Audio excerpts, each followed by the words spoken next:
มาตีกันแต่ละคนก็มีกินแต่ก็มีตีอันนี้มันจัดว่าที่มาขึ้นนะส่วนพวกที่เก่านี่ ไม่เสียว่า ใจภาคที่ยกภาพยก คนนี้อยู่ เดี๋ยวเอาคนเต็มพวกที่เก่าหยิบถ่ายแล้วก็เป็นซองมาติดไป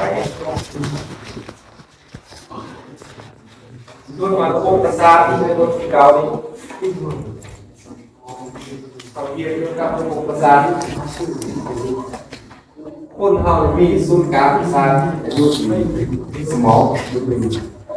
ตัวสมองนี่เป็นมาศูนย์กลางประสาทเป็นผู้คุมทุกอย่างการชื่อการจำการพูดกินเลยอยู่ที่สมอง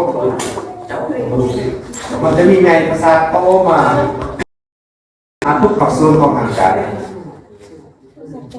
สมองสร้างว่ากับปานเขาฝ่ายนั้นเป็นว่า เอาขึ้นเองสมอง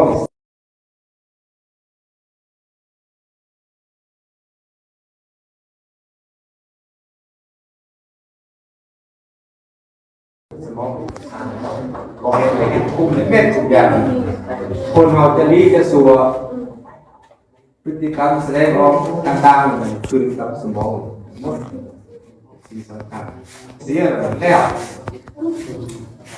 โบกเด้งไหลทุกอย่างเสียไปเม็ดคือคนเราว่าคนอุบัติเหตุแกนพูดคาแต่สมองยังดีเดี๋ยวยังเป็นคนไหนเป็นคนดีไหนแต่สมองนี่เขามีคุณภาพเสื่อมหนึ่งแล้วคนเรา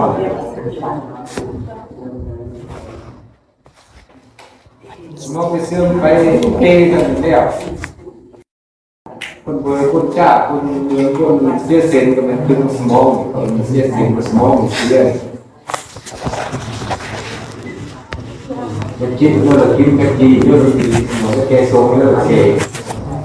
ขึ้นสมองฟุ้งเม็ดสำคัญเป็นที่นี่ระบบกระดูกห่อเอาไว้ให้แกนสุด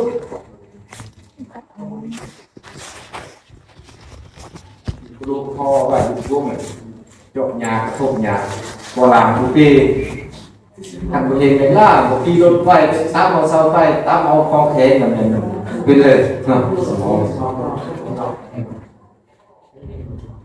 เป็นรักษาอะไรหมดชุดสำคัญบางมูเนี่ยสำคัญบางมูเนี่ยสมองเสียสแล้วขึ้นมีความหมายมีเรื่องมีความหมายผู้นำเสนอผู้เห็นเพื่อเป็นคนไหนสำคัญเขาเป็นคนยังรู้ยังน้อยสมองยังกำลังเป็นไงโตสมองเปลี่ยนทางอะไรเนี่ยยามาสลาคือหาใครสอนตายแล้วเอาสมองมาเปลี่ยนเอาคือไม่เห็นอะไรส่วนอื่น